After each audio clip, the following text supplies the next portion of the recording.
esteemed speakers and friends for joining us for this virtual discussion.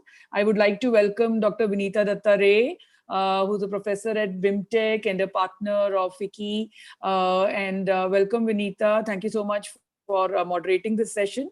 I also welcome Mr. Ashish Karamchandani, President, the Nudge Foundation, Mr. Narendranath Damodaran, ex officio, Member Secretary and Executive Director, Pradhan, Mr. N. Sunil Kumar, Director, RBS Foundation, India, and Head of Sustainability, NatWest Group, and Mr. Vishal Bharadwaj, Group Head of CSR, Dalmia Bharat Limited.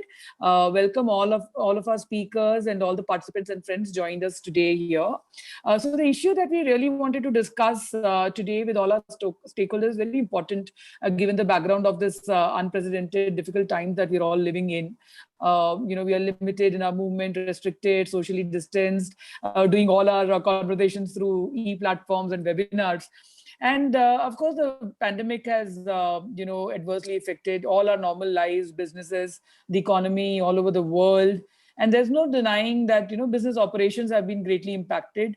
But, it's not just the businesses, but how the lives of the society has been so greatly impacted, and especially our vulnerable sections of the society, marginalized sections of the society, especially children, women, people with disabilities, our migrant laborers, who continue to face problems. So the problems are enormous. But at the same time, we've all also been unified through this pandemic, in the sense that, when the lockdown happened, the way I think individuals and government and civil society organizations, companies, foundations, people all got together and, just mobilizing the relief materials to the most needy was really commendable. I think there was no time for any of us to think. We all just sort of sprung into action and got together, and the best way we could, we just mobilize relief, which is, I think, really commendable. And in the support of crisis, we all, to support the crisis, we all came together. Once again, really thankful, especially all of you who are in the CSR arena, CSR professionals, our NGO friends, all of you have really worked hard during this pandemic and continue to do so. But with the passage of time and gradually, now that it's almost 6 months and we are trying to adapt to this new normal, though personally I do not like this term new normal, but anyway, trying to adapt to this and trying to access and we are still picking up the pieces. So it's not like it's over and we picked up the pieces, but we are still picking up the pieces from March. And there's a lot that needs to be addressed pragmatically, and we have to reimagine, I think, every aspect of our life, including how we, do our CSR programs and do our CSR projects. So health, hygiene, awareness, access to healthcare facilities, no doubt is the need of the hour, and rightly so. So all the CSR efforts this year has been majorly, focused on how do we, meet this immediate crisis.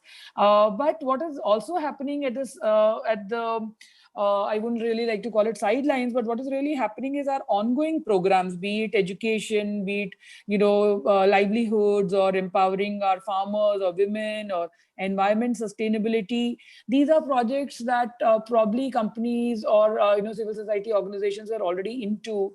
And now with this overwhelming response to COVID, some of these projects have either taken a backseat or have sidelined a bit, and the business have been impacted. So obviously the CSR spend has got impacted, the expenditure has got impacted.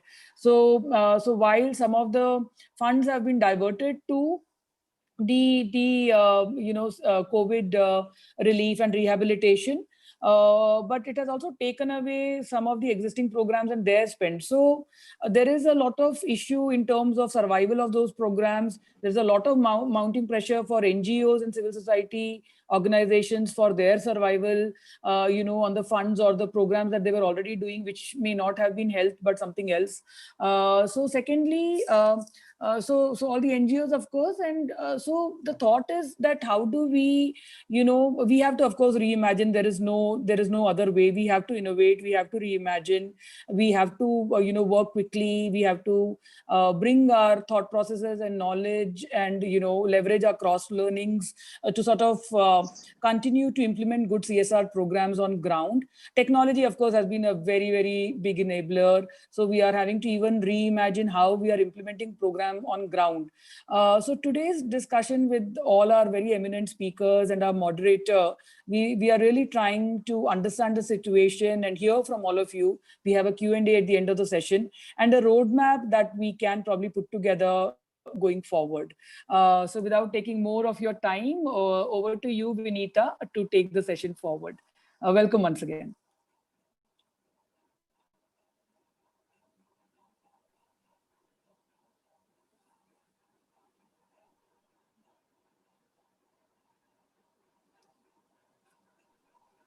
Thank you, Uma. Thank you so much, Ian. All right. Thank you. All right.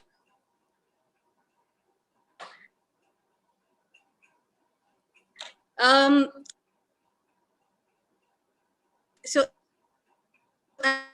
Vinita, your voice is not very audible, please. As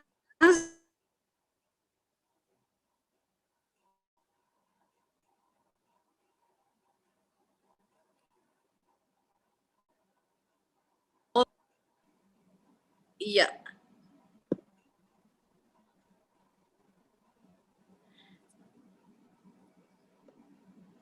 Yeah. Yeah. Am I audible? Yes, you're audible now, Uma, Vinita. Please. it's better. All right. Okay. So as I was saying, before we begin the discussion with our eminent speakers, who are drawn from and the questions will emerge from these pointers.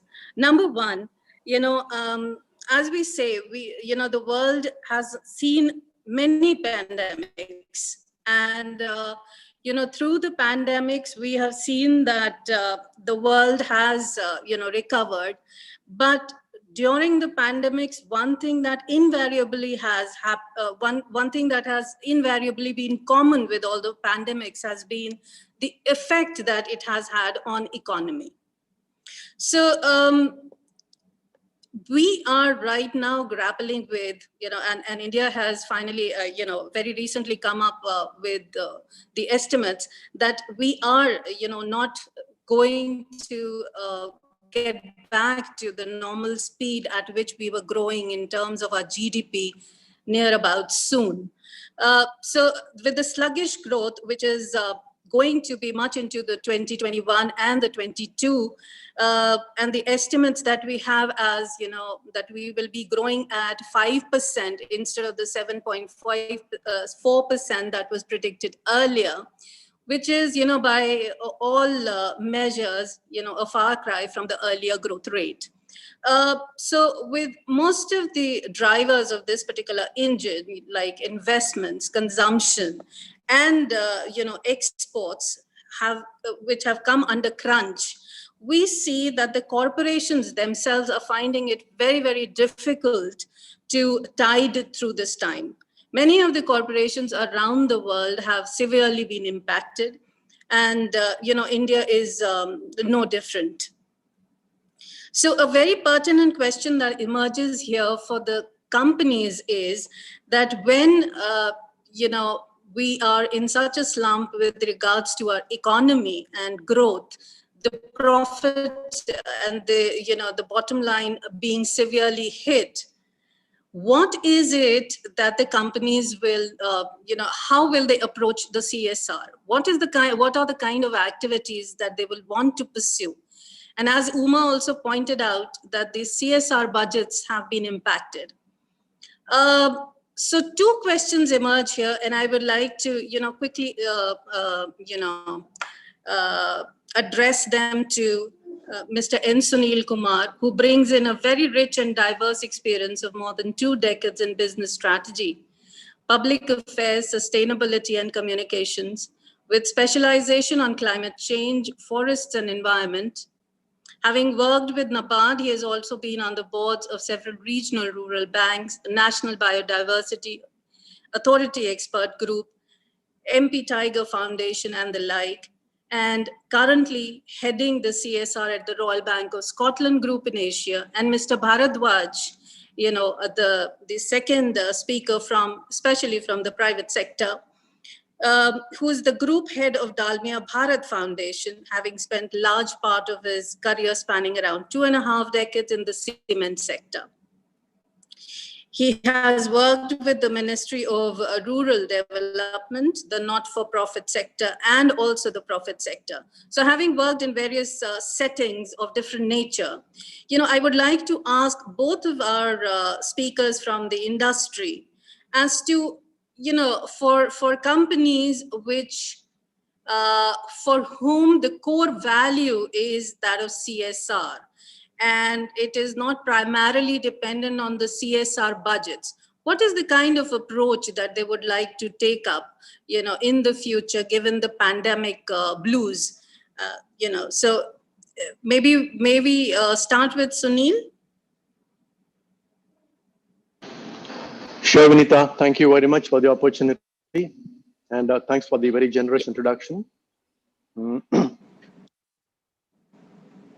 So, both you and Uma have pointed out one thing, that there is a lot of uncertainty of what's going to be in the future. That's a certain part of it. There's a lot of uncertainty. In fact, you said that GDP is likely to come down to 5% from the present rate of 7.5%. What you're saying, that also looks like a very, very exciting proposition. Should we really be able to stick to that? The reality is that probably we could actually take a bigger beating than that. And so, yes, companies' balance sheets and P&Ls are also going to take a big beating. Okay. But something that we have shared in the past when we were discussing CSR, I have always said that the CSR is basically like a bright oasis on the large canvas that India is, and there are bright spots of excellence that the businesses have carried out, bringing in their efficiencies, their creativity, and their funds in a very focused area. The public policy can't do that. Government has to focus on the entire canvas, whereas the private sector can choose on certain areas and focus on that. So I would not really call it the entire canvas, but if you look at the sum total of the spend, that CSR, I think it's about 12,500 to between 7,000 and 17,500 crores. It's a significant and a sizable sum. Now, the uncertain part, yes, companies' budgets are going to take it, but I would take a slightly different view. Now, for the last 2 years, most of the large companies, and I will not say all the companies who cover the entire 17,500 crores, but many of them have increasingly started focusing on a project mode. So very clearly, where a certain project has been taken up, and especially those in the sectors of livelihood and related areas, well, livelihoods, agriculture, even education, they have committed 1, 2, 3, 4 years on a project mode. And companies typically, when they commit to a particular project, they set aside and earmark funds. So if a large project was committed in 2019, I do not foresee a situation where funds to it is likely to come down in the next 2 to 3 years if the project is completed. However, what will get affected is the new and incremental projects. That is something that will get affected. So let me stop here and float this idea, and let's hear what the others have to say, whether my assessment and reading is correct or not. Okay. Over to you. Yes, Vishal. So the question was that, in part, which has been answered by Sunil, that the organizations for whom the social responsibility is a core value, is it going to be a changed business approach and not the fund allocated for CSR per se that are going to define, their commitments, their, present commitments, as well as, the commitments in the future, in the near future, as social responsibilities? Yeah, thank you, Vinita, and absolutely, I think Sunil seems to have studied us very closely while articulating his views. He was kind of speaking for us. Absolutely, Vinita. As Sunil said, if I look at our company and our CSR, this pandemic and whatever we have done extra during this period is not going to impact our projects in the immediate future. So for the next 4 or 5 years, all those projects that we have committed to, that we started 2 years, 3 years ago, or even last year, and that we have committed to for the next 4 years, 5 years, I don't think those are going to have any kind of a hit because of this pandemic. If I look at our group and our group companies, we have volunteered to do a lot during this time, right from contributing to the PM CARES Fund and to various Chief Minister relief funds. And, there was a time late March or early April where even I was concerned as head of the CSR and head of the foundation that, would I have to redefine and re-strategize because there might be some, cut in the CSR allocations this year. But very fortunately, our board decided that whatever we have done during the COVID pandemic and for the relief and rehabilitation, they decided that all of that would be over and above the 2% of our mandate that we have for the CSR. So that way, there's no immediate impact this year.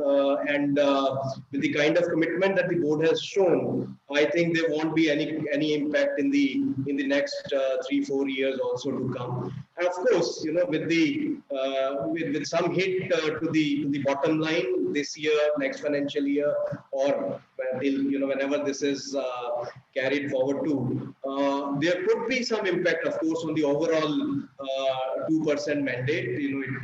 It's likely to come down. But again, I think with many companies around us who kind of think like us, perhaps they won't hesitate in increasing their funds to CSR. In fact, sometimes it's also the kind of business that you are in. With the criticality of continuing to have the social license to operate, for instance, for a mining company like us. I think the companies perhaps won't let the guard down. Also, Vinita, it depends again on the kind of companies in the group. Again, if you look at us, so sugar and cement being two major parts of our group. Sugar business, in fact, had another opportunity during this pandemic. And perhaps, sugar, first of all, is a essential commodity, so there was no impact on it per se.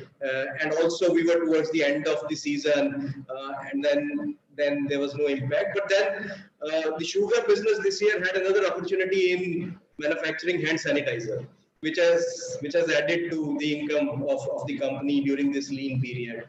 So while there might be some pressure on our cement business that way, I think on the other hand, perhaps our CSR allocations as per the 2% mandate also will be higher in the years to come. So then there will perhaps be a balance of sorts that will create. But yes, given the board's commitment this year, I am really hopeful that it won't affect our long-term commitments definitely. Okay, before moving on to, our other speakers, I'd just like to maybe extend this question a bit. And the question is, related to not the 2% that the companies, set aside as their CSR budgets. Perhaps, the 2% will get spent. What I meant was that when we are talking of, the budget allocations, which is, roughly in the range of 15,000 crores. And, primarily, the data and statistics out there, they say that, almost half of it has already been allocated to COVID interventions. So, now the remaining half that generally or usually used to go to, the implementation agencies, which, either were the trusts, the non-profit, the societies, or the foundations, which used to utilize that 50%, which was, 7,500 crores. So now that has been, impacted. So what about the non-COVID interventions and the monies which were going into these implementation agencies to, fund the other projects like in education, rural health and development, and others, poverty, hunger, malnutrition. So what about those projects? If I could quickly respond How do you to that, respond to that? Yeah. Sunil, if you allow me, I'll finish in 2 minutes. Yeah, I sure. believe that Please what go you ahead. have Yes. said is most likely to happen. But to my mind, this is again based on our assumption that whatever the companies have spent on COVID, they will all count that as part of their 2% CSR mandate. It's why I'm saying this is still an assumption, because we'll have to wait and watch till the companies file their next year's CSR reports or the social responsibility reports.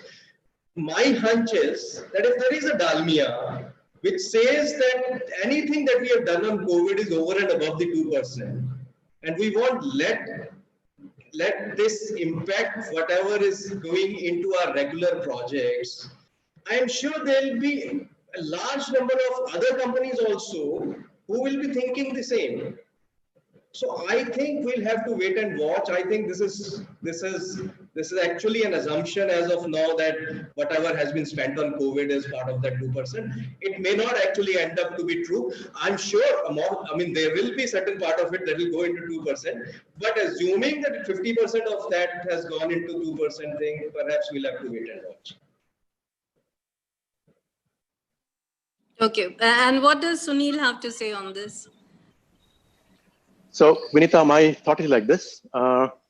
Assuming a worst case scenario where Vishal's is an exceptional company who is going to spend over and above the 2%, and assuming that other companies are not going to emulate that very laudable effort, the worst case scenario. So I would put it like this: if you make an analysis of the 15,000 crores of the CSR spend, you will see that a significant part of it comes from a small number of large companies. Yes. Okay.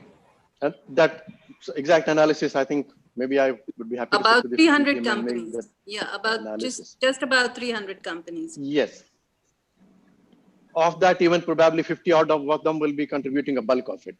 Yeah. Now, these are the large companies who normally lend on a very good, tight project mode. Large businesses are very comfortable on a project mode. So the projects which are already on board and for which commitments have been made are not likely to be affected at all.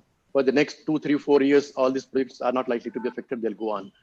So like I said, it's incremental projects that may get affected, and certainly they will get affected. Even if a few bright spots here and there, like Dalmia Cements, are able to commit more than that. But going forward, yes, they will be hit. Incremental projects will be hit. And we'll have to plan around that. Maybe for a couple of years, maybe for a year, maybe for to plan for the situation. So I'd like to add a little bit That's my here, thought. because this is actually one of the areas, just in terms of context. I currently am president of the Nudge Foundation, but before this, I was with FSG, which is an action-oriented consulting firm. And in May, we actually went and spoke to 18 CEOs and heads of CSRs of exactly the kind of companies, Sunil, that you're speaking with. And I would say what Vishal is saying is the absolute exception. There was one other company in those 18 that we spoke to that said that they will continue to maintain all their CSR commitments, and any money they're giving for COVID is above that. All the other 17 very clearly told us that this year their CSR is not going up. They would like to reduce it, many of them, but they can't because the law requires you give the average 2% of the past 3 years. The second thing, almost all of them said that they have had to make commitments to COVID very laudably as good corporate citizens. The actual spend on COVID is often not that high, because when you really look at the amount of money given to provide food to people around your factories, the actual numbers we heard from them were surprisingly small. A lot of the money has gone to PM Cares. As you know, there has been a very targeted outreach by the Prime Minister's office and by different ministries to fund PM Cares. In fact, Satwa did an analysis where they literally counted company by company how much money has gone to PM Cares. Can share this with you, both Sunil and Vishal, if you want. But over 5,000 crores of the 15,000 crore CSR budget has gone to PM Cares. And every company I spoke to, and I personally spoke to CEOs and large companies, said that they have no choice. They don't have extra money this year. This is one of their toughest years. So the money that is going to PM Cares is coming out of their CSR budget. So I think the very practical reality of today is that the amount of CSR money is dropping. And while Sunil, you're right. Most people do projects, they've had no choice. So I've had conversations both on the funder's side and the NGO side, where the funder has honestly come back to them and said, look, I unfortunately do not have the money I have committed to you. Let's see how we can make this work. And you're absolutely right, Sunil. Not one company I spoke to is looking at new projects. Actually, that's not true. One company was interested in innovative projects. But everybody is saying we have to look after the partners we've been working with for the past decade. Because most companies that are doing CSR were already working on these kinds of activities before the CSR law came into effect. So I just would like to point out the reality on the ground, unfortunately, is not what Vishal, you and Sunil are saying, who are laudable exceptions. But there is going to be a reduction. And I think what we need to start being very pragmatic is how much is that reduction going to be? What can NGOs do to manage under those reduced circumstances? And what can people who are heading up CSR do to really make it possible to maintain capabilities and keep things going? Another survey that was done by Atma said that 2/3 of the NGOs spoke to will not survive beyond 6 months. So I think we need to be pragmatic about what's happening today. Uh, I've spoken quite a lot, but I did have some data I did want to share with everybody in the session. No. Thank you. Thanks, Thank you, Ashish. Very Ashish. valid point. In fact, yeah. Yes, and yes, as Ashish mentioned, even I come from a lot of research studies that have taken place, and the scenario on the ground somehow is more inclined towards what Ashish is saying, and of course Sunil and Vishal. In all the gloom and doom that we are hearing all around us, your admissions that the projects won't be impacted, and it is only projects which will be taken up as new projects might be impacted, is heartening to know. But I wish we had more evidences like this from the industry. And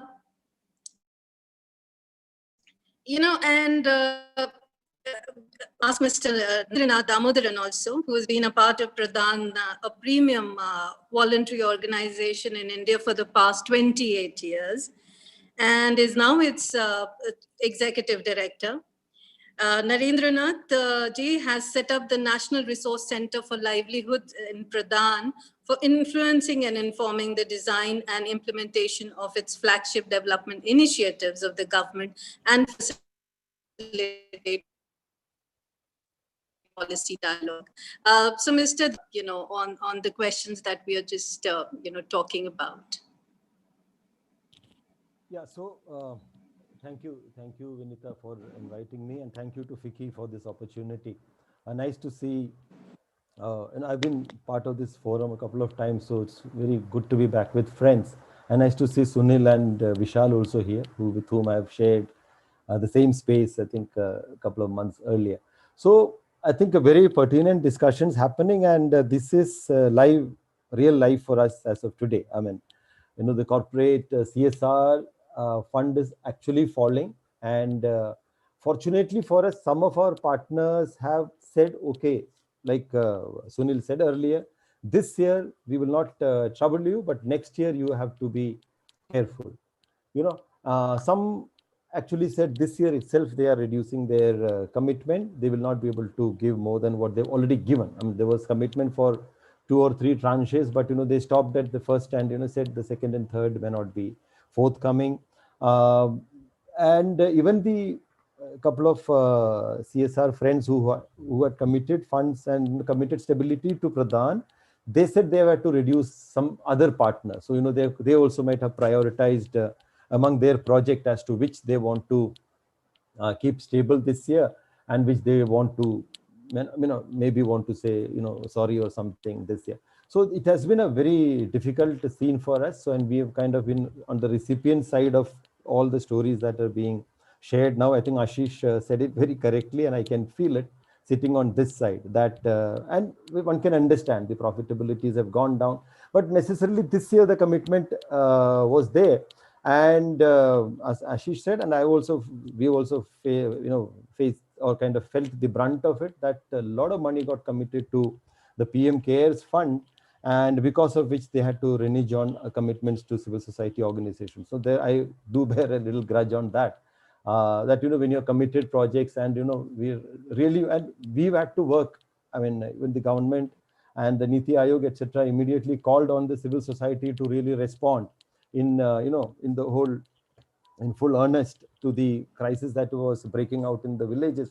Migrants returning, and a lot of hunger and fear, panic, a lot of people not being able to access their rations, and there was utter chaos and fear in these villages. And this civil society organizations, I must tell you, Vinita, we were at the forefront, all of us, I mean thousands of us, right in the village, not even caring for one's own health, and actually working with the local health care workers, etc. And not a single money was given to us by the government, for that matter. We had to kind of repurpose the existing CSR commitments, etc. So we also did not get any additional resources, except in a couple of cases, for even doing the so-called very commendable COVID response that we did. That also we had to do out of our repurposed budgets. And the repurpose, because some meetings did not happen, a lot of travel were not happening, people are not going to the field for the routine projects, so some money saved was spent in this. So we kind of adjusted. But after that, I think we are now in a difficult situation, and we are staring a little, I mean, we kind of worried as to what will happen. This year we look at a stable budget, but next year, how is my numbers going to match? I am not very sure. So therefore, from this year itself, we started kind of planning for contingencies, etc. So internally in the organization, we have taken some very crucial decisions, that there will be no new recruitments. That exactly immediately reflects what Sunil was saying. We will be very hard pressed to do any expansion or any greenfield projects. We'll be able to kind of maintain, stabilize what the existing number of people and existing number of projects.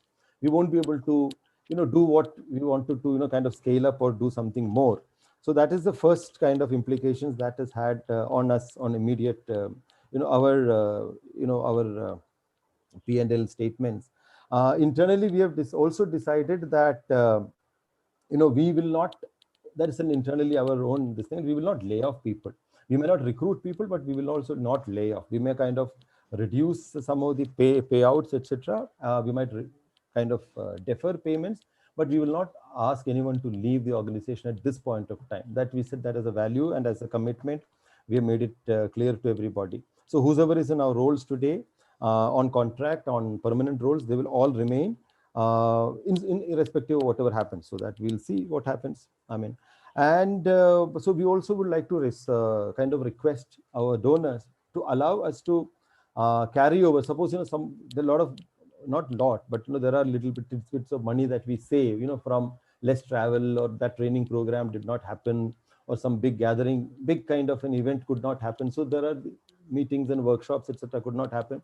So the money saved, we be allowed to carry it over to the next year to kind of fend off for a rainy season, and convert it into some kind of untied resource, so that we can kind of allocate the resource when we and allocate it at a place where we really need it to be allocated at an emergency situation. So this will be our request to the donors as well. And we also said we will not compromise on the safety of our colleagues who are working in the field.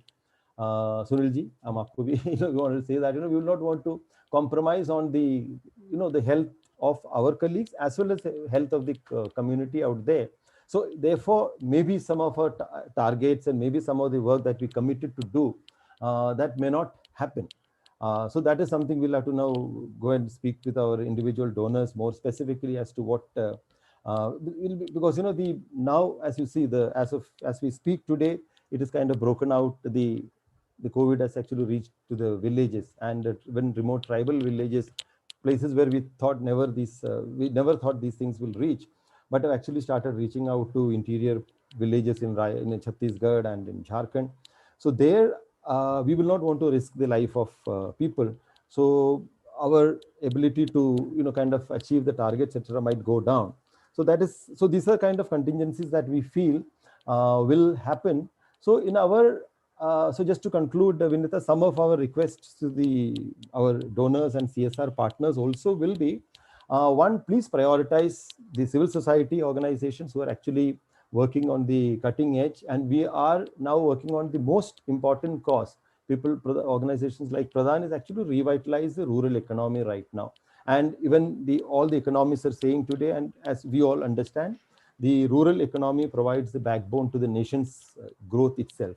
If it's only on the basis of increased purchasing power and increased prosperity in the villages can the nation progress.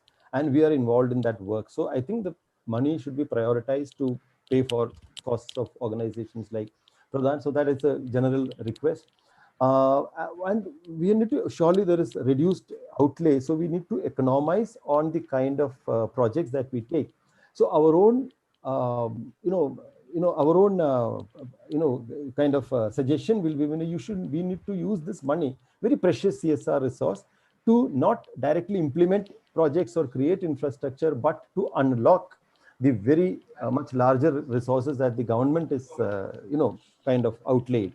There is money under MG Narega, there is money under Agriculture Department, there is a whole lot of money out there, which the government of India is located. Just 2 minutes. Just 2 minutes more, please.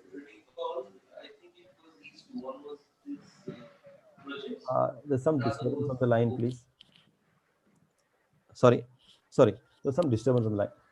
So my request would be, we should use that money in a way to unlock rather than, so, we commit to our donors that, you spend 1 rupee on an organization, on us, we will unlock 5 to 10 rupees from the mainstream. So from public investments, we will get you money. So therefore the money, the kind of multiplier effect of the resource that the CSR can put in actually be multiplied many more if you work in a kind of, coordinated partnership with the state.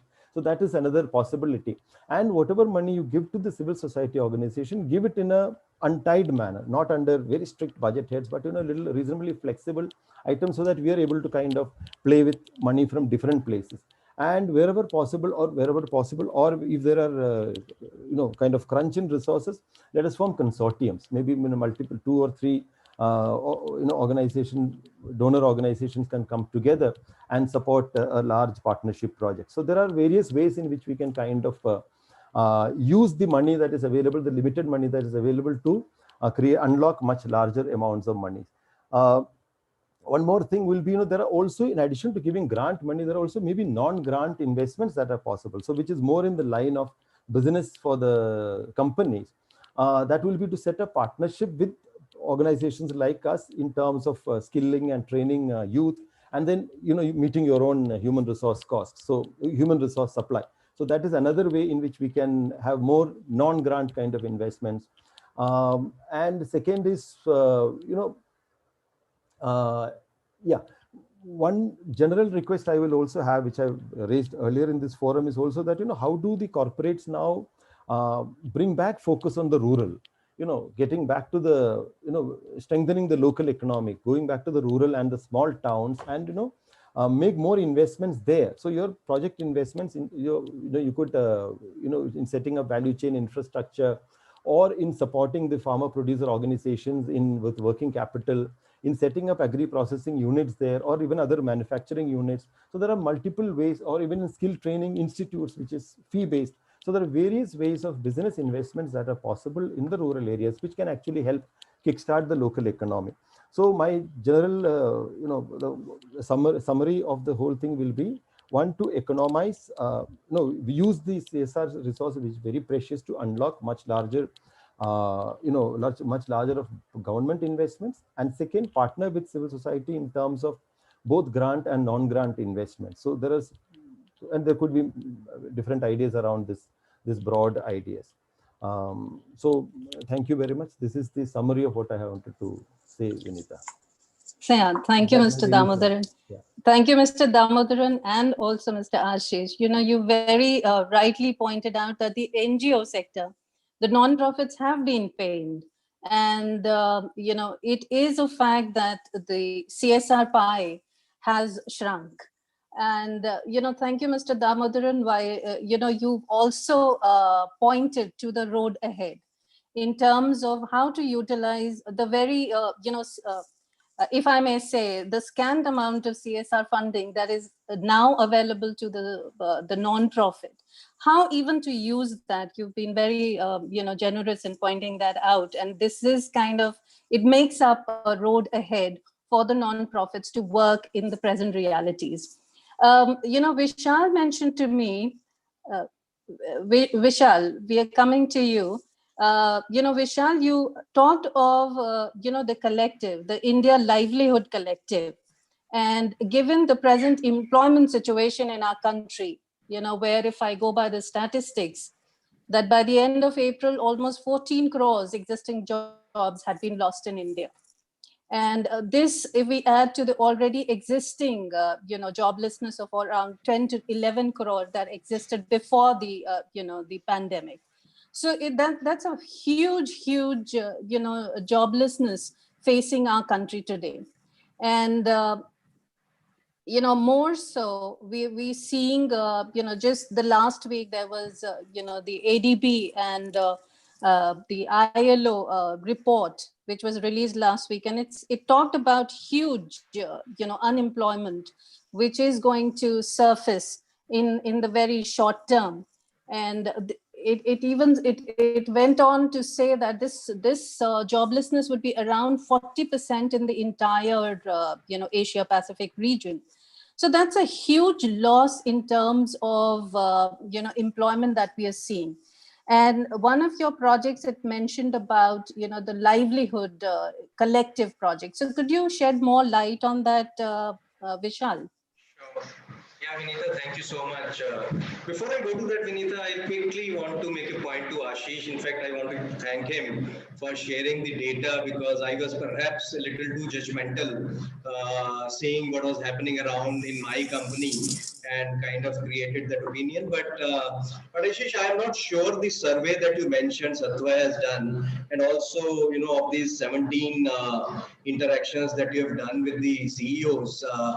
I'm not sure when were these done. So if these were done before the board meetings that happened, the first board meeting that happened in this financial year, at that point in time, even if you had spoken to me, I would have appeared to be a worried person, right? Because I didn't know what was going to happen. And with all these finance teams around you pointing at the government notifications wherein the government allowed the COVID related funds to be considered as CSR expenditure, and then they allowed you to carry it forward.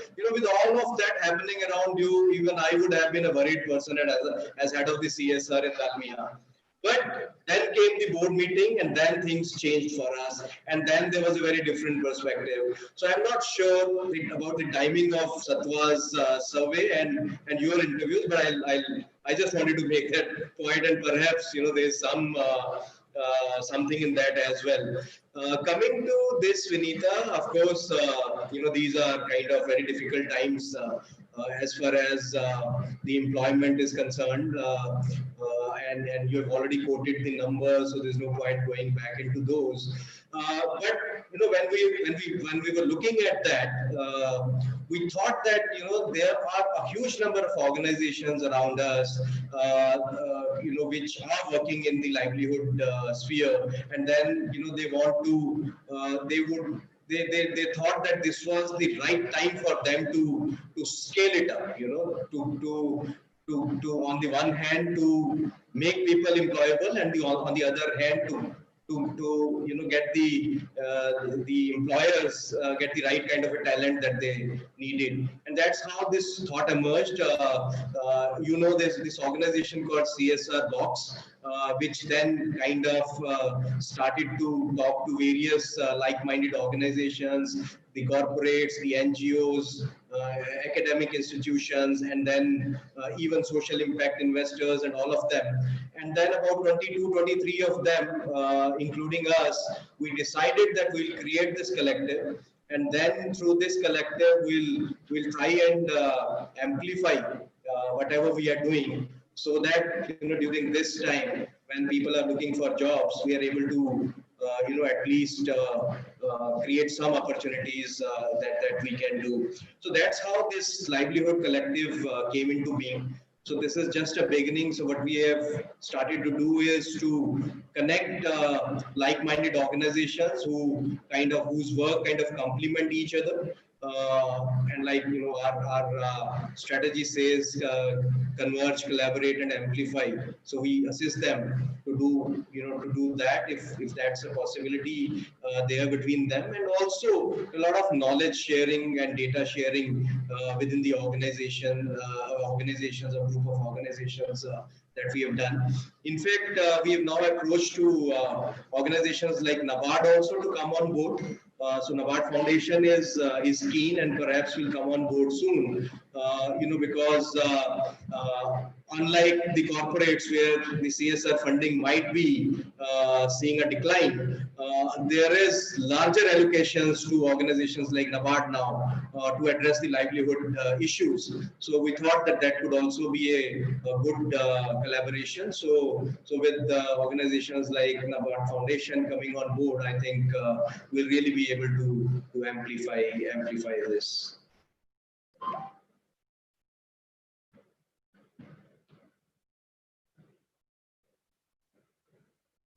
Okay, thanks, Vishal. Could you maybe shed some light on what would be the kind of capacities that you intend building in through this program? Okay, so there's already a few capacity building programs that the Livelihood Collective has started. So there's a livelihood action series that we have started for now, which is largely focused on the agro-based livelihoods and the organizations which are interested in agro-based livelihoods. So we are trying to reach out to those, bring in experts who have done amazing work, people like Naren and others, who can then build the capacities of all those organizations who are working in this sector. Again, like I said, to amplify their work. So is it primarily agro-based?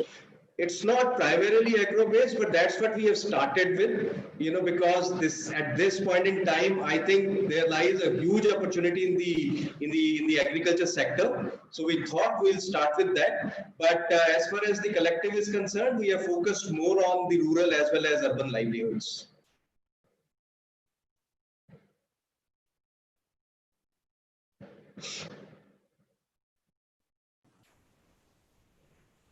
You're on mute, Vinita. All right, I was saying there is a raised hand. Now, Bill, do we allow the question right now? You are the boss, Vinita. No, Uma is. She's the host. No, not at all, Vinita. So if you're done with the initial discussions with the speakers, yeah, sure, we can start taking the Actually, questions. I'd like to make a couple of comments. No, picking no, up we on the haven't. point. We haven't finished the discussion. It was, Yes. a hand raised for So I a think while. exactly. Sure. All So right. I think at the end of the discussions, maybe we can take the questions, right? Yeah, All I right. think Ashish Okay. has a point to make, and after that, I have a point to Yes. make. Sunil, why don't you Yes, go sure, ahead? I can sure. wait. No issue. Go ahead. Okay, thanks, Ashish, and thanks. Now, after listening to this complete forum, I think we have quite a rounded view. Now, we don't have hard data, but there is a lot of good, solid anecdotal evidence.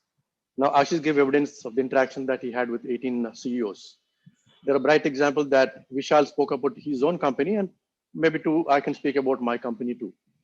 But the way forward is very, very clear that going forward, there is definitely like to be a dip in the CSR spend. Now, if that is something that we are able to say very clearly, the one solid point that I picked up from the Narendra's discussion is that we need to think very smartly, how do we make best use of the reduced resources going forward? The one point that he made about the commitment to support the NGOs is, well, when it comes to CSR and making it productive, the capabilities of the civil society organizations is extremely important. These are the ones who convert not only the company's 15,000 crore of CSR into good productivity, they are also the ones who basically convert the public funds, the large allocations made under all the government's programs, whether it is a NREGA or the other programs, the capability to convert them into good productivity is with these civil societies. So could we discuss on this line that if we were to face a situation where the resources available in the CSR is on the decline, can we think and make a list of 1, 2, 3, 4, a suit of what can be the smart way of ensuring that these are put to best use? Number one. Number two, we also discussed that for India, more than 50% of our workforce is in the rural sector. And even now, the agriculture produce is a long way from any solid good value addition. There's a lot of scope out there. The last time that I was speaking at the FICCI's convention, I made a reference to the, the UN Convention on Combating Desertification, which said that a third of India's total land mass is actually degraded and is facing some kind of a desertification. That means out of the 330 million hectares, almost 110 hectares are under some kind of a status of degradation. Now, these are areas which can be brought under some kind of a productivity with a reasonable investment. And Narendranath will bear with me that in central India, especially in Mandla and Malaghat, where we embarked upon something that we call the NatWest Forest, and that is because of a commitment to climate change. In the process of bringing degraded lands, lands which are taken over by lantana or other invasive species, we have unlocked these lands and brought them under vegetation. If it's a common area, brought it under pasture land for the animal husbandry. Private lands brought it under agriculture and crops. Where it's a forest land, brought it under forest species. But in the result, in the process, very clearly, a livelihood for these communities has accrued out of it. So this is one example I've given. So can we look at this and come out with a suite of recommendations on how best do we make use of these declining CSR funds? Yeah, Ashish, over to you now. Sorry, just unmuting myself. In fact, Sunil, you raised exactly the point I wanted to raise. We can argue about what the exact amount of CSR declining is. And I think it's quite clear with the profits being lower this year, the impact of the CSR decline will happen over the next couple of years also. And let's not worry about whether it's 20% or 60%. It's going to be there. So what can we do smartly? And I think the point, Sunil, both you made and Narendra made is we have a civil society in this country which has some phenomenal capabilities. We have helped nurture that civil society as corporates and as citizens. And this is the time we need to make sure that capability is used wisely and conserved. So in fact, a couple of thoughts on that, and that was actually part of the deep research we did.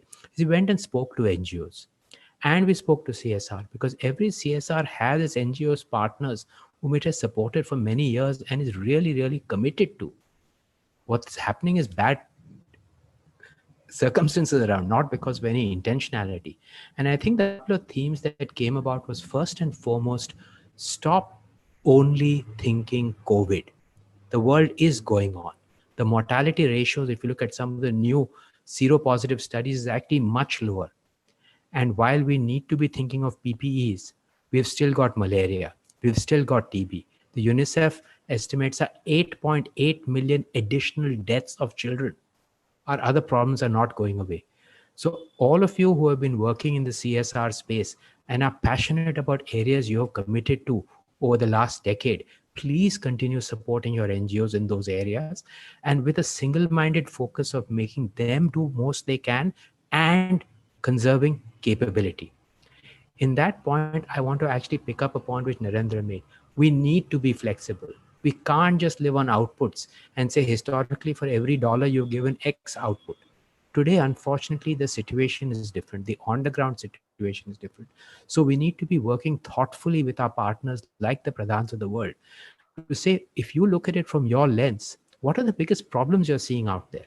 How can you use your organization to work with those problems best? And therefore, can we use our funding, whatever limited amount we have, to help you best? Let's turn our NGO partners into true collaborators and advisors. Let's learn from them and let's be flexible and support them.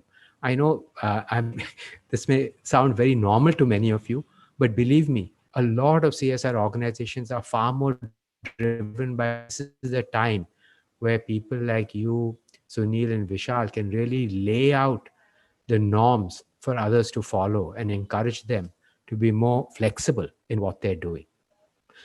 The second point I wanted to actually pick up on was another point Narendra made about leverage. There is a lot of government interest today and recognition of some of the challenges of the system and the willingness to actually invest and support. And there are very smart opportunities happening. As Narendra said, Pradhan is thinking about it. At the Nudge Foundation, where I'm working, we have put together a 1,000 crore fund where we are looking for 200 crores on a core basis with funding from government. And there are three aspects we are looking at. Today, a lot of the migrants who are going back are not migrants from rich families. They're from the poorest of the poor. You go to Eastern UP, you go to Chhattisgarh, Jharkhand, etc., and look at the families where these people are going back to. So the Hope Fund, which we are putting together, has three elements. One, it is saying these migrants who go back, let's make sure they and their families actually get the entitlements they are due to, the basics. Secondly, a lot of them, as Narendra said, need local livelihoods. Just because of COVID, their basic need is still of livelihoods. We need to see what can be done to support them. Thirdly, many of them will come back to urban areas for jobs. They didn't leave their homes because they were happy in wanderlust. They left because they had no options. And the number of families we've spoken to now, earlier everybody was saying, I'm scared to go back. Today they're saying, I'm looking at that empty plate in front of me. I have to go back. So how can we support them going back? So that's what the Hope Fund is doing. A, making sure these poor families get what is due to them as entitlements. B, enhancing local livelihood. C, for those who want to return, facilitating the return. And the leverage is for every rupee that a CSR puts in, 4 rupees matched by government. If anybody wants to know more about this program, I'm happy to connect them to my colleague John, who's leading it. But I think more than a specific program, I want to lay out the philosophy of being smart and leveraging funds that may be there from other players. Again, happy to answer more questions, but just wanted to make those two broad points. Yeah, Ashish, there's one question from my side. Traditionally, we've seen that the CSR funds, which go into central India and the eastern India are far less. They're almost, 10% of the total funds.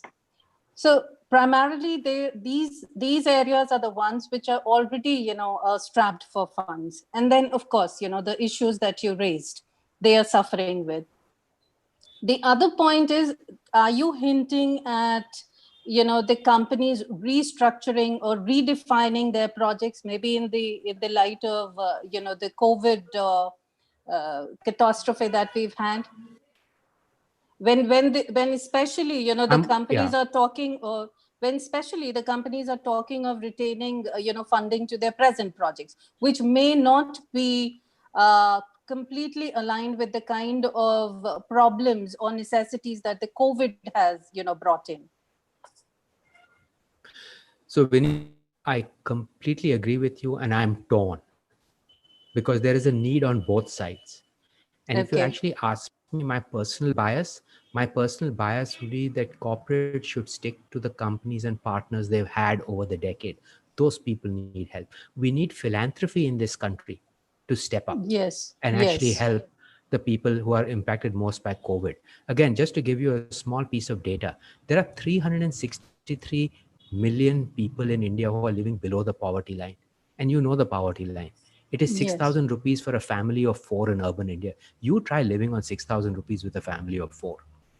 If I took 1.25% of the income of the top 1%, just top 1%, I can lift everybody from below the poverty line to above the poverty line. It is not a lack of resources in this country. We need to start thinking from a society perspective. How can we reach out to the people who have been most impacted? Sorry, I'm going on of a bit of a mountain here separately. But I think if you ask me to make that tough choice of where should corporates focus, I think corporates should focus on existing partners. Okay. Narendra, would you like to add something to this? No, I think I would like, I would not on mute. So I would like to, I think, reconfirm many of the points that people said. I think we should, this CSR fund is very scarce. And how do we make maximum best use of the scarce resource itself. So in addition to some of the ideas that you suggested here, which I think one of the strategies that we followed, we have always followed that strategy, is to help unlock public resources. So in fact, that is the most efficient way of using any resource. Uh, and so on and so forth. The degraded lands is another very important area. And especially in the tribal areas where we are working, when we are also working with Sunil in these places in eastern Madhya Pradesh and in many other tribal pockets, as you just said, the central and eastern plateau. These are the tribal areas where the forest is a very big resource. So we have to necessarily help people get access to their forests. And there are lot of enabling provisions in the government today. You have the PESA, and then you have the Community Forest Rights Act. So we need a lot of policy push also. So it's not everything is money. So if we can all come together, the CSR partners, the FICCI, and the NGOs and our NGO networks, etc. Together, if we work with the government, a lot of pro-poor policies also can be, influenced. So that would be another way. See, I think we have to find out new ways of working together, and not everything is money. Not everything is money. So this is how do we collectively go and talk to the government? How let's have large-scale CFR, community forest rights. Sunil doesn't agree with CFR per se, but in terms of more conservative policy. So there are various and various other policies, including increasing private and public investments into the government, and also facilitating and incentivizing private investments like the social stock exchange or the impact investments. We need to look at ways in which more and more philanthropy resources also can be brought in. One very big area, important area is, the human resource component. As Ashish very rightly said, places like Bihar or Uttar Pradesh or Jharkhand or Chhattisgarh, Orissa, the tribal pockets, people migrate purely out of distress, and they they go to the cities and join the lowest in the ladder there, as very casual labor, and that is the most undignified kind of occupations they get into, and they are also the most fragile set of the migrants, and these are the people who cannot bear a shock of a lockdown for even a week, and they start walking back. So otherwise none of us started walking back to any place. We all have resilient sources of livelihoods.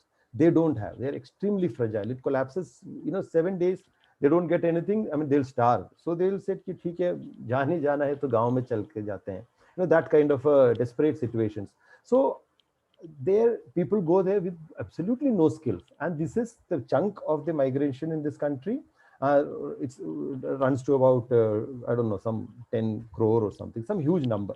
So this is the chunk of the migration in the country who are unskilled and, not prepared enough to go and take up a city-based job. They just go. Because why do they go? Because there's nothing in the village. So therefore, as we're talking to these people very correctly, I mean, very regularly, and Ashish's study exactly says the same thing. All of them want to go back to the city now. They all ran back to the village. Now they've gone to the village, and even now, as we speak, about 50% of the people who went back are sitting idle. They have nothing to do. So they are actually literally the nowhere people. They're not in the village, nor in the city. There's some people have been able to, because they have farm or they have some livestock or some forest land, etc. People, about 15-20% of people have been able to creatively engage themselves in the rural occupations that their families are involved in. Others are into casual labor, and most of them are sitting idle.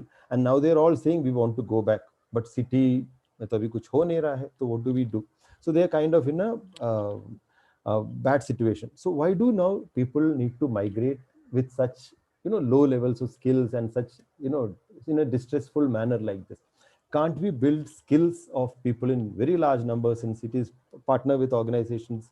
So there again, we can have more more business models emerge where you can actually build skills of rural poor and then help them go to the cities. So therefore, at least they don't need to they don't need to be in a distressful situation.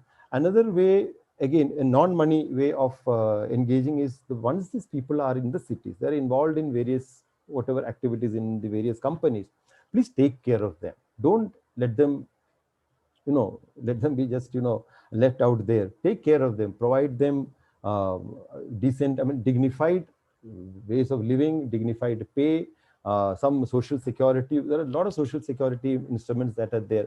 Help them that they get all that. They have an identity card. They are not in a bad situation. So there are various ways in which you can also build in build in well-being and welfare into the ways the companies operate. And these are all not large investments. These are actually minimal investments, but it can be done. Actually, that we're not doing that, and the result of that is in front of us. So I think the COVID has helped us in a manner. Naren, yeah.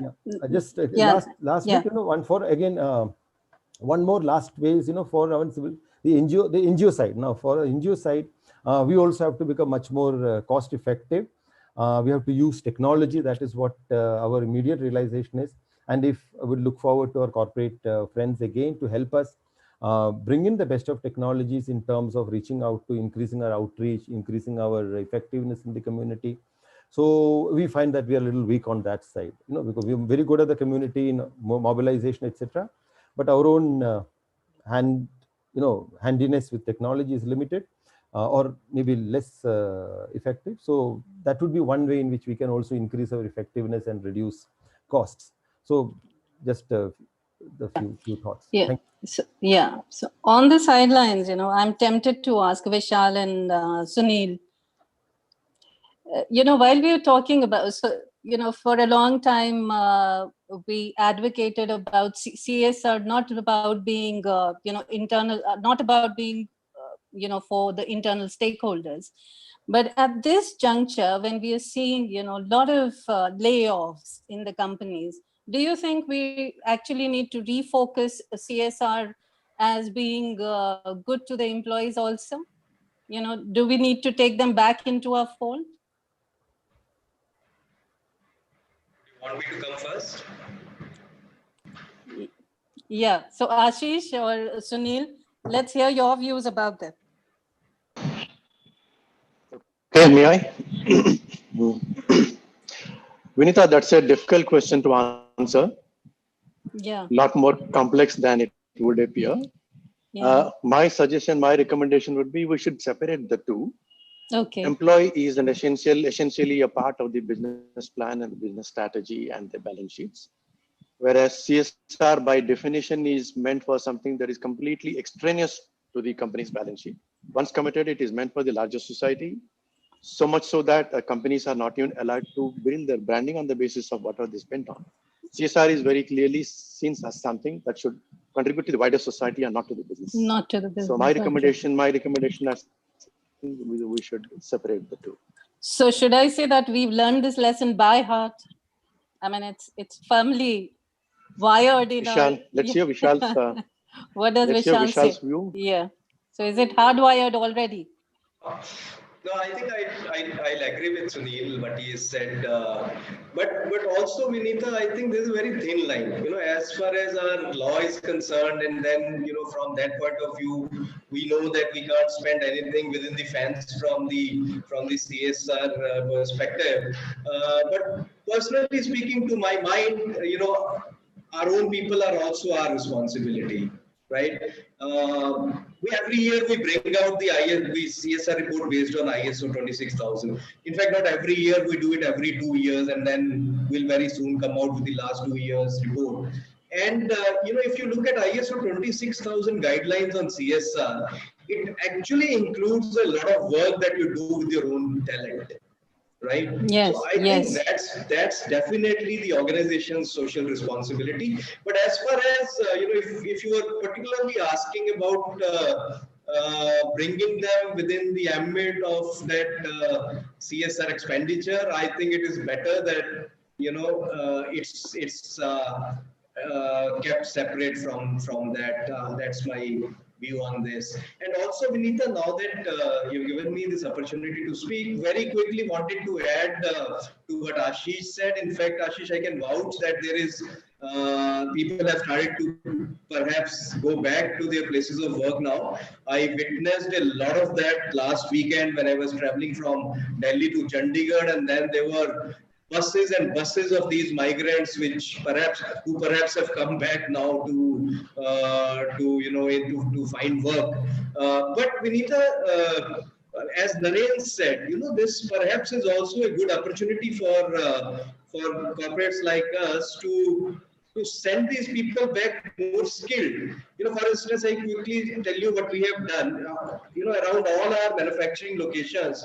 Now that this data is very easily available with the district administrations, so we took this data of all the migrants who had gone back to their villages. Uh, Incidentally, the district administrations have also met their skills.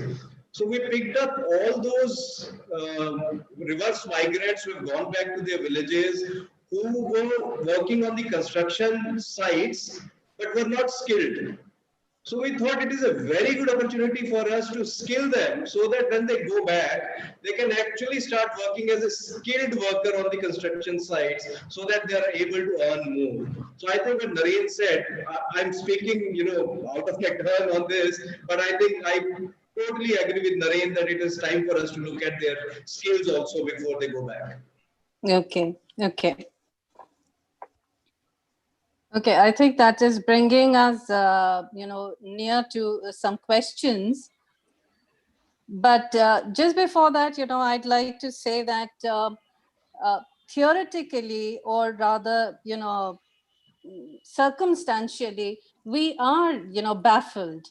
If we talk of philanthropy and with the kind of job cuts that we are witnessing, not only in our country, but the world over, philanthropy doesn't make sense.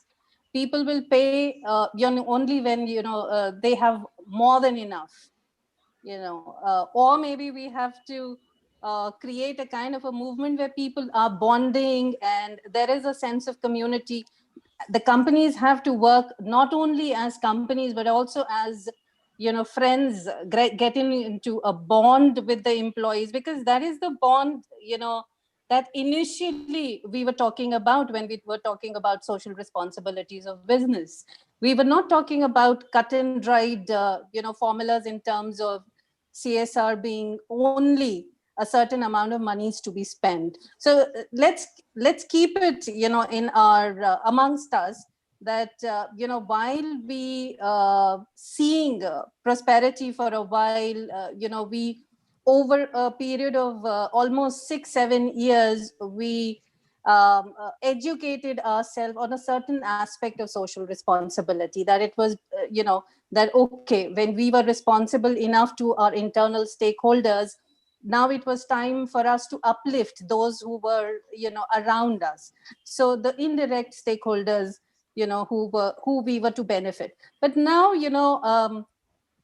I would like to park this thought again in this forum, that we need to not only, while we are talking about cost optimization and working with scarce resources, finding out ways. I don't know how much we can rack our brains on that, but certainly, we again have to go back to the essence of corporate social responsibility, which was, to have a certain kind of a care, sensibility and sensitivity towards all our stakeholders, be they employee, be they customers, be the host communities and the like. So while we stick to the formula of corporate social responsibility that has come about to be in our country, we certainly have to remain sensitive to these issues as well. It can't be as cut and dried as the way we've put it. So this is just a thought from my side that I'd like to put forth. And only when we are beginning to care for each other and show sensitivity to each other, and that certainly brings employees into the fold, because unemployed, being jobless is a very, very harsh reality in our country. So that's from my side. And now I would like to open the floor to questions.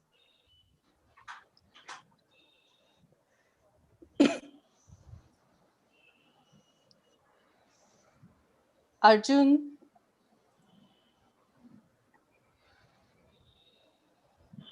We have a question here from Arjun Kandelwal.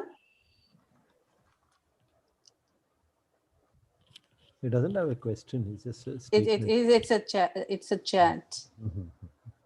Okay. Do we have questions, Uma?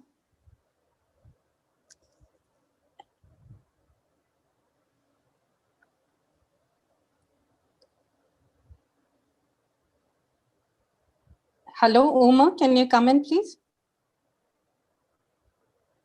Yes, there is not. Yeah.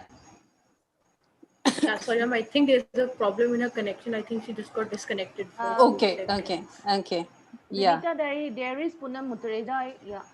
Yeah. Poonam. Yeah. Yeah. Poonam, you can please go ahead with your question. Okay. Poonam, I think you're Thanks on very mute much. still. Yeah. Yeah. How do I do this? No, you're fine. You're okay now, Poonam. Yeah. Okay. Yeah. Thank you we very can much. see. Yeah. This is a great conversation, much needed. So thank you Okay. for having it to everybody. This is an extraordinary time, and I think this requires extraordinary rethinking, repurposing, and so on. So I'd like to say to the whole, to those of us who are in philanthropy, both receivers and giving grants, we need a really good conversation at this point of time, post-COVID and post this disaster. How can we go? And let me state why. First of all, when the community, as everyone has articulated, we have limited resources and need so much resources. And why are we contributing to PM Cares without any proposal or knowing where they're going to invest? Can we not having done that, it's your decision, but having done that, can we not have the same approach for NGOs that have a record, like Narendra Nathji's organization, Pradhan, and there are many other? Can we not invest in them to take care of the ideas they're committed to, and give them core support instead of only project support? And this is the best time to do that and these are large organizations that are going to and likely to and are working with the smaller NGOs. We know from experience, neither international donors nor the CSR, much of the CSR is able to work with the small organizations. I want to stop here, not go on, I have lots of ideas on this, but I think this is a time to rethink, and perhaps Ashish Nudge Foundation can take the role of realigning, rethinking. It's a very good moment. And also to invest in no more our donors, including the corporate sector, investing. International donors used to, and they're not investing in new innovations and ways of thinking. And more than anything else, trying to be adventurous. I want to stop here, but I really hope this meeting can talk about doing the next step. Certainly. Thank you, Poonam. I'd like to actually pick up for a minute on Poonam's. Both the points she makes, I think, are absolutely central to the path forward. One is all NGOs, when you look at the money they get, it's so difficult to pay for core capability. Narendra will say that instantaneously. And typically CSR has been far more project oriented and output oriented. This is the time we need to think about capability of our NGO partners. If the projects they bring in have a little bit more expense on their own internal teams to be able to maintain capability, we need to give them that leverage. So I really want to applaud Poonam for bringing out the fact that we need to think of core capability of our NGOs and help support it at this difficult time. The second thing I think Poonam also said about recognizing that we need innovative and different ways of doing things, and especially the smaller NGOs, how do we support them? How do we help them? Again, at the risk of talking again about nudge, what I will say, this is exactly what the Hope Fund is doing. Working with more than 20 NGO partners. They're good, phenomenal players on the local ground. They don't have the fundraising abilities. When you look at them and ask them, can you help get benefits for the migrants? They say, absolutely. But the problem is the government is not easy to work with. So the Hope Fund has got two aspects. One is it's saying we'll work with all these smaller NGOs, leverage them, collaborate with them. So it's a collaborative project, but where we are throwing a lot of our resources is on the government side. How do we free up that government funding? So I think the whole idea of saying, what is the problem? And how do we now think about it smartly in these restricted funding times is the innovation, Poonam, that you're looking for, and we should all be thinking about it. Okay. Avnish, you have a question?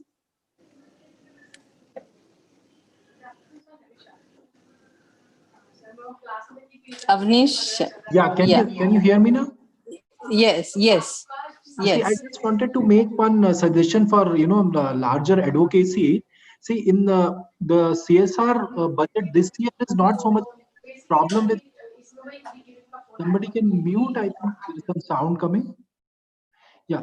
So this year, actually, because it is based on last 3 years profits and up to March, the business was usual. So companies who had that 2% to spend, they have appropriated and that money is available and they are ready to give that 2%. The problems will come from next year and thereon, which some panelists have pointed out. But there is already a rule which was inserted last year in the CSR Act, which says that the companies can keep their CSR amount if the project has been allocated for the next 3 years. They can spend it for the next 3 years, which was not allowed earlier.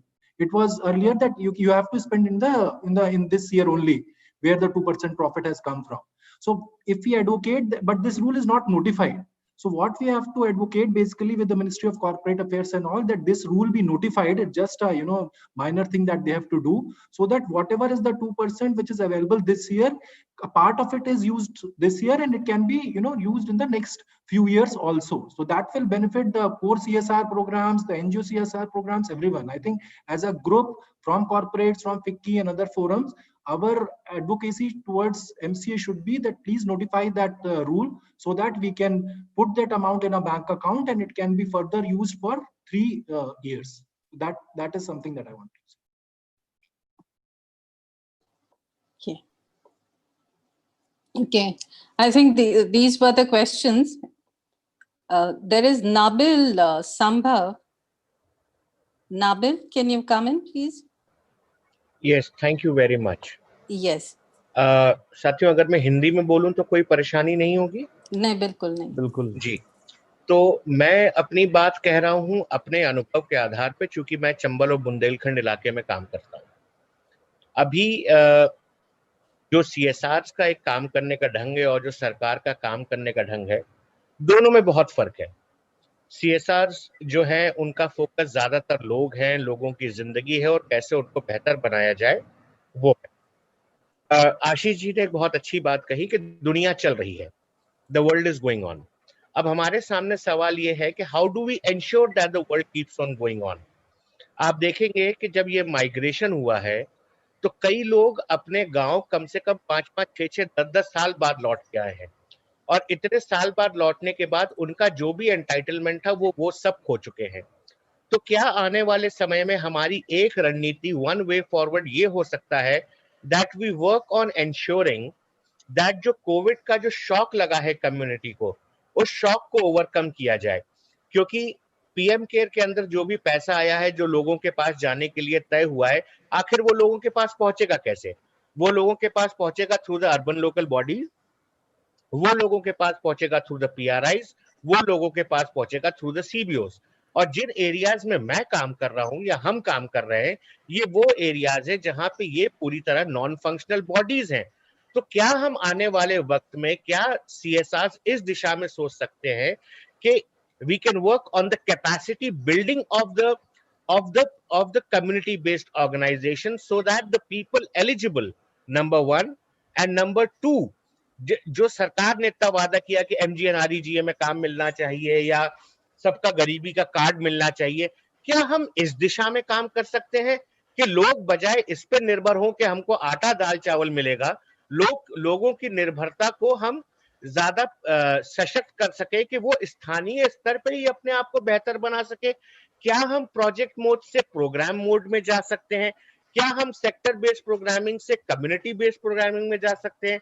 क्या हम high investment programming से लो investment programming की तरफ जा सकते हैं, जो ज्यादा इम्पैक्ट पे काम करे ज्यादा देर इंफ्रास्ट्रक्चर? क्योंकि हो सकता है कि कल को जब हमारी इकोनॉमी बेहतर हो तो हम ज्यादा काम कर पाए इंफ्रास्ट्रक्चर पे। मेरा सवाल नहीं है, बेसिकली डिस्कशन है जो आपके बीच में छोड़ना चाहता हूं।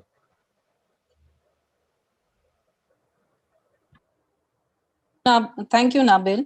There's another question from Ms. Nalini. Nalini, can you come in, please?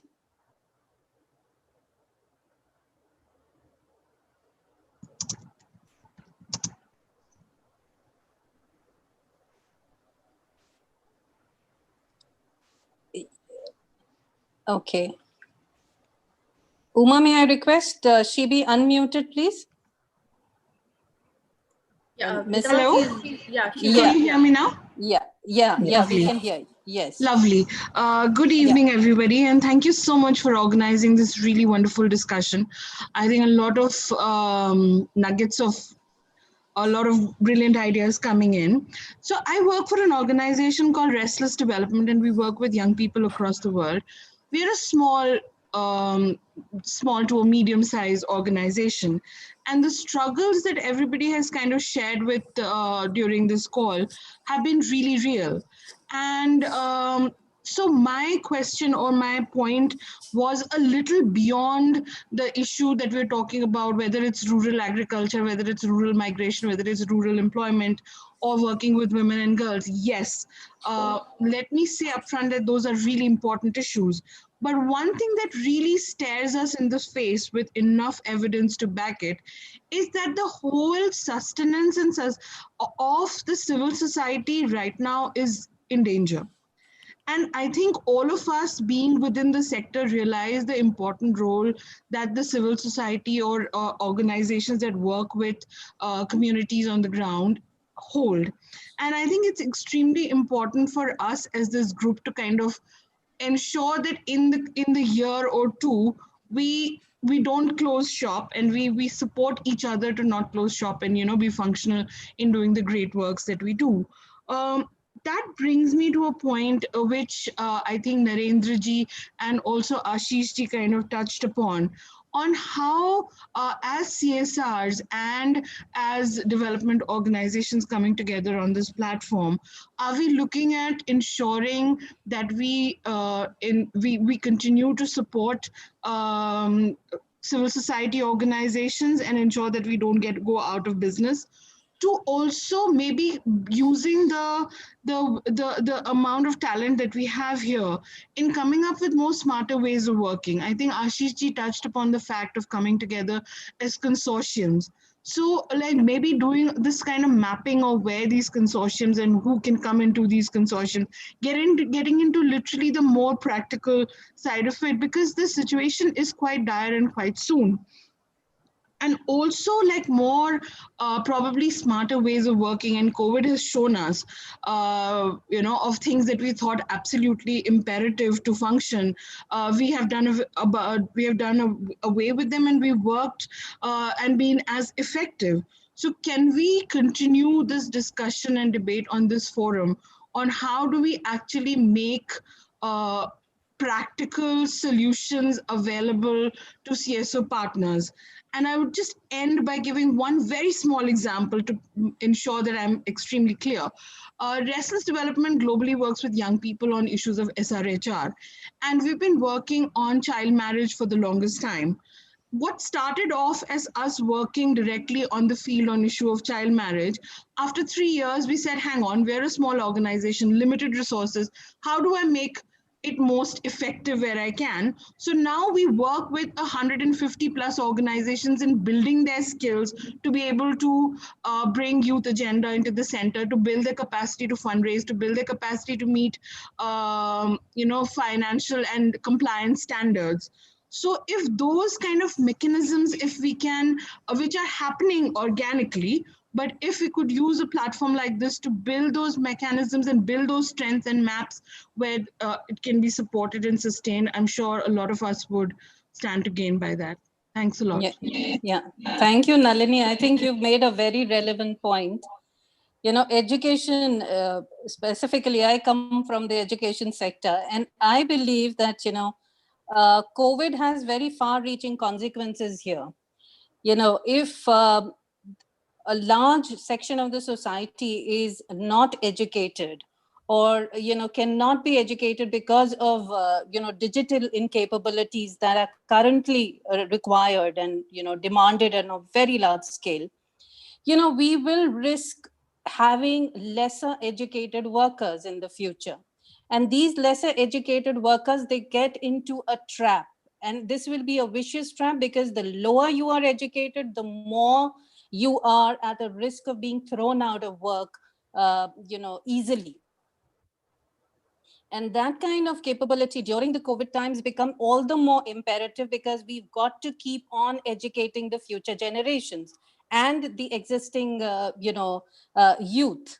So that's a very relevant point, and I think that's a very, meaningful intervention that you have there. Thank you very much, Nalini.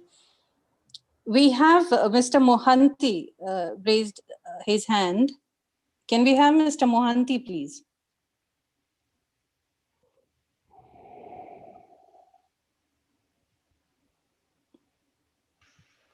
Good afternoon to the panelists. Yeah, good afternoon. So my question is that maybe to Narendra Nath ji. So my question is that should corporate focus to spend the CSR funds on COVID-19 activity in 2020, or they should prioritize in some other themes like education or health or maybe environmental thing? Thank you. My own preference, and I think Sushant should I answer, Vinita? Should I take? Yes, please. Yeah, please. okay. I think the answer what Sushant to the answer to his question, I think he has in his question itself. I think he himself has a preference that the COVID has now kind of become part of our lives. We have to now learn to live with it, and it is not so much of a. And this is some question that we are also grappling with. What should Pradhan be doing? And we understood that, okay, there is a tertiary, the secondary, tertiary medical response, health response, etc. is so much, it's in the public system. The public health system has to kick in, especially in the rural areas. So there is nothing that an NGO in that sense can do. But what we can do is to ensure the community takes care of itself. So community's awareness about health, hygiene, distancing, mask, and the cleanliness, and various other preventive mechanisms, and general cleanliness, sanitation, and health in their own lives, which will actually ward off not just COVID, but varieties of various other problems of malaria and other various water and airborne diseases. So there is a lot of community health response that can happen, and if they actually can work very closely with the panchayat, system. There's a lot of things can be created locally itself, and these are not high investment things. It can be done through building capacities and capabilities of the community-based organizations themselves. When I say CBOs, they are the self-help groups, the federations, the producer organizations, and many other community institutions that are in place. So, in short, I would suggest that it is not so much COVID that the CSR needs to respond to. It has to basically getting the life back on the rail and revitalize the all-around economy and life systems that have collapsed. So therefore, that is where the CSR focus should go into, actually helping community institutions rebuild themselves back, become more resilient, and many other things that we spoke earlier. But I think, Naren, what Mr. Mohanty also is referring to is that, like it or not, we are categorizing the interventions into COVID interventions and the non-COVID interventions. Right. The COVID interventions are, like it or not, again, are more so the funds are being channeled into governmental, into the government funds. And the non-COVID interventions, which primarily we began with the 11 thematic areas of, hunger, poverty, nutrition, and so on and so forth. So where Mr. Mohanty, I think, is coming from is these traditional non-COVID interventions, which were project-based and were being funded by corporations, as their CSR projects. So what about those? Yes, I would totally agree with you on that. The money must be. See, there's a larger point here which I wanted to intervene at some point of time if I had the time. That the state increasingly has started looking at CSR as its own entitlement, which I believe is not the way CSR money should be perceived. CSR money is the money the corporates have kept out of their 2%, out of their profits, a particular proportion out of that, some 2%, some more than that, for the good of the larger society. And that is to be done the way the corporates seem fit to do, deem fit to do, in partnership with civil society organizations. The state is a huge machinery. It's got, billions of dollars are outlaid through the state system. The state does not need to look at this 15 to 20,000 crore, which is only, it can fund maybe one third of the MG Narega allotment or something. So it's a very small amount of money. I don't think, and I don't think it should be, the state should be looking at it as its entitlement. Therefore, contributing to the state for, and the state demanding. So the point on PM Cares itself, those I believe are not the most healthy ways of spending CSR resources. It must go to the communities where there is distress, and it should, I would, my own preference, it is spent through civil society organizations themselves. So the shorter answer again is yes, the money should go into non-COVID purposes and not COVID in the way you just Yeah. Yeah. We have Miss Kiran Kaushal. We have time enough for just 2 more questions, please. Yeah, so my question, it is also a suggestion. Would it be a good idea working with the, the women, maybe one woman from each migrant's family, because this is not going to continue forever. The migrants would go back maybe 1 year or 2 year down the line. But meanwhile, maybe we can empower these women economically, and we can, create some kind of livelihood for each family of migrant, so that even after these migrants have gone back to urban locations, these women can continue with those livelihood activities and have enhanced income for their family. Okay, thank you. Yeah. Thank you. We have S. Lad. Can you come in, please, with your question?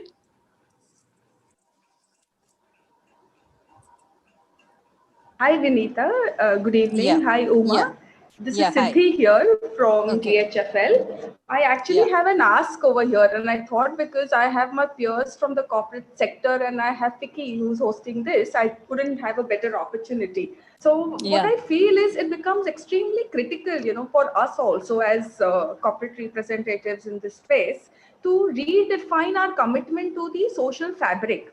Right, but now what I really mean to this, correct? We are expected to contribute and to probably spend a CSR fund, which is a prescribed amount. But I think we need to probably revise and reflect on it on probably CSR investments rather than using the word spends. So we are able to really negotiate and influence the way forward. Now, if we realize, if we experience, even post the law, the government has been pretty much open to hearing to corporates, to partnerships, collaborations, even asking feedback on the new education policy or CSR rules. So it becomes a very good opportunity for us as well to influence this, right? Influence this behavior of social investment, right? We all understand, we are all vigilant, we are aware that this is a pandemic.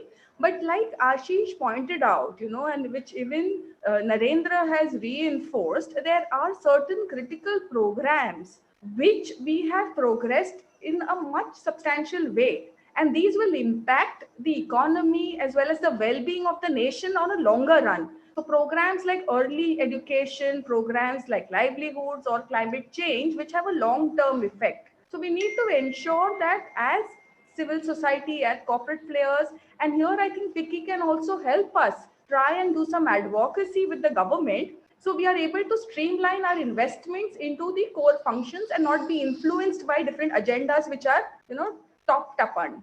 The second thing which I feel is, again, in this space, because we have remained committed to certain areas, certain geographies, or even certain aspects of social development, we can explore and we need to explore certain innovations, like what Ashish mentioned, like the Hope Fund.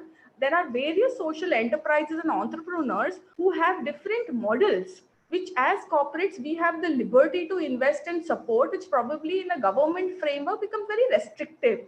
So here, I think the civil society, the social entrepreneurs, and the corporates have a very good opportunity to partner and, take these innovations forward in the core areas which the corporates have probably identified for their long-term investments. So I had these asked from Vicky because I thought it could be, extremely kind of you to have all of us, and probably if you can lead something where we all could partner in and channelize our resources, energies, or even our knowledge base. I think it could become some good base to plan for continuity even in the social investment space. Thank you, Thank Siddhi. you. That was an excellent, proposition. Okay, so we've come about to the end of the duration of the program, and so I would just like to thank I on my personal behalf thank all the eminent speakers today who have brought out their excellent points. Mohammed is raising his hands. Do we? Okay, Mohammed, quickly, can you come in, please? Hi, good evening, ma'am. Yeah. Thank you for. So this is just a concern. I just wanted to know. Many of the CSR spends have been diverted for this PM case. So I've seen many persons who handle the CSR for many of the companies in this list. So I just wanted to ask, like, is the reason 100% tax exemption is the reason for the corporates to spend or to divert the fund to the PMKs? Would Ashish or Vishal like to answer that quickly, please? I'm happy to answer that one. As I said, I talked about a piece of research with 18 CEOs, but since then also I have been talking with quite a few CSR heads and CEOs. I don't think the tax is the big driver. The big driver is that there is certain amount of pressure from the government to support the government. And when the Ministry of Petroleum calls up an oil company and says, please contribute to PMKs, it's very tough to say no. Okay. Okay. I think that was a very candid answer.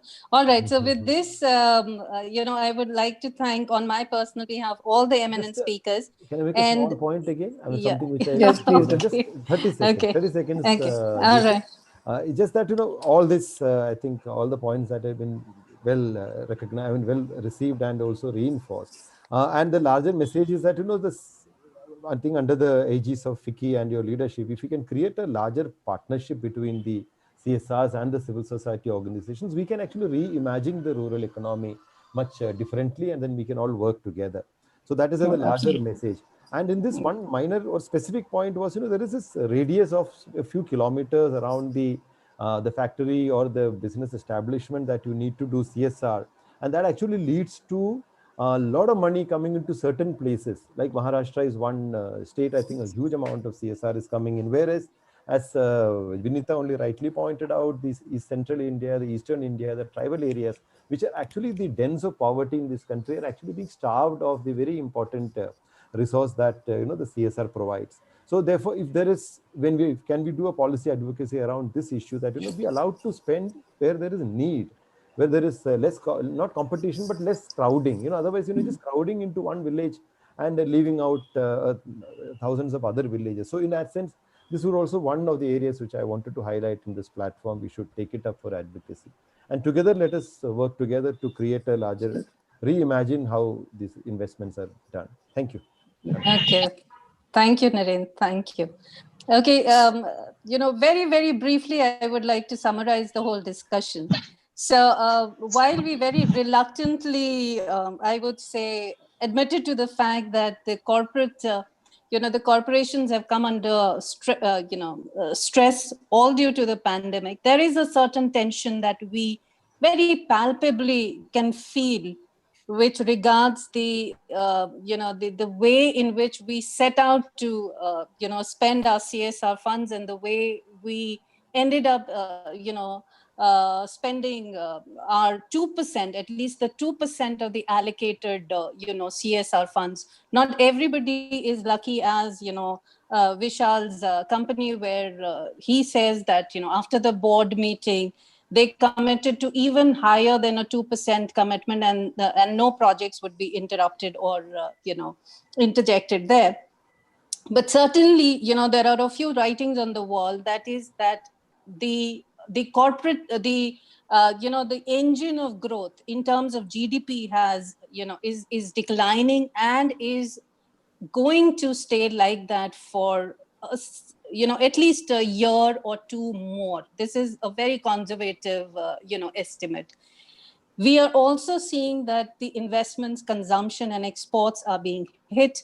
And hence, it is a time for even corporations to think around, and this has been reinforced by the public, that, there is a very urgent need for companies to rethink of their CSR spend, not just CSR spends, the CSR investments that they're going to make, not just not categorized only as COVID or non-COVID interventions, but going back to the basics of social responsibilities of business, which certainly do take into their fold employees, customers, of course, the vulnerable worker groups, and so on and so forth, where there is also increased pressure coming from this very same stakeholders about more necessity of help from the companies.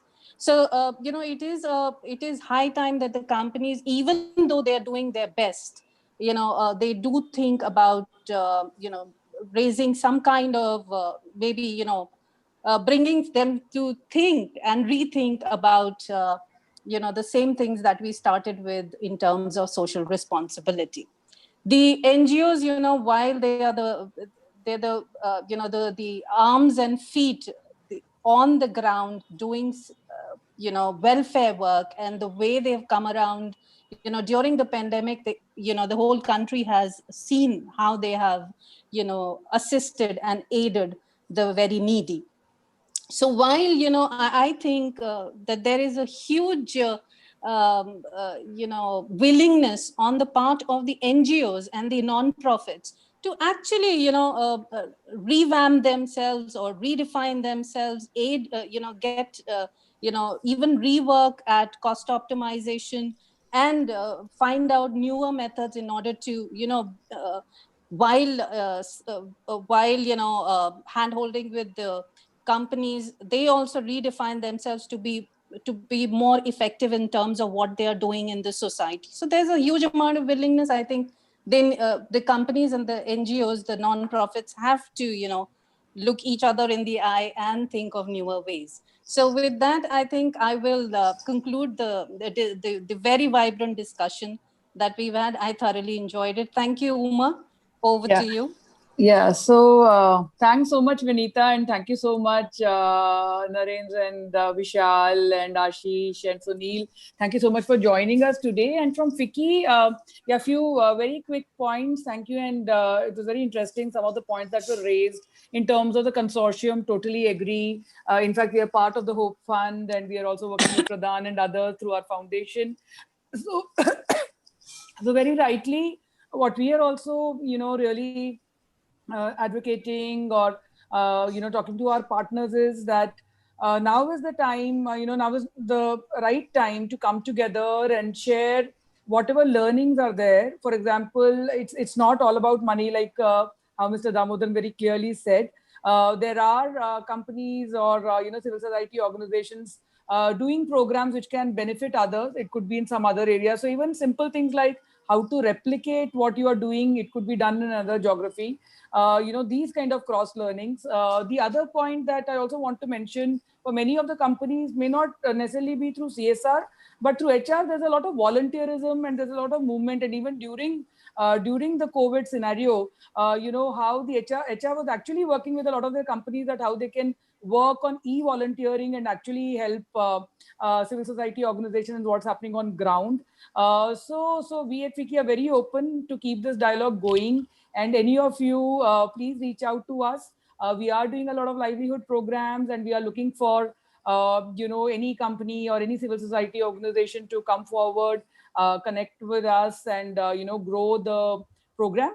And very quickly, what I want to say is also that there might be small spends. So instead of reinventing wheel and, doing the entire process of CSR, starting from a need assessment to the end, it's very easy to partner with another corporate which is already doing a program, maybe in the geography of your interest, or foundations and consortiums like us at FICCI, or what Nudge is doing, what Pradhan is doing, to sort of you can quickly just align that spend with an existing program. So we are very happy. Please send your inputs and whatever you want us to do in terms of policy advocacy, going back to the government, or also reaching out to other corporates or the civil society. We are here, and these are difficult times, but I think all of us together can tide over this and come out winning. So thank you so much once again. Thanks a lot, all of you, for joining Thanks, us. everyone. Thank you so much. Thank you. Thank you so much. Thank you, Thank you. Jyoti. Bye-bye. Bye-bye. Thank you. Thank you. Bye-bye. Good day to all of you. Bye-bye. Yeah, bye-bye, Sunil. Bye-bye. Bye, everybody. Bye.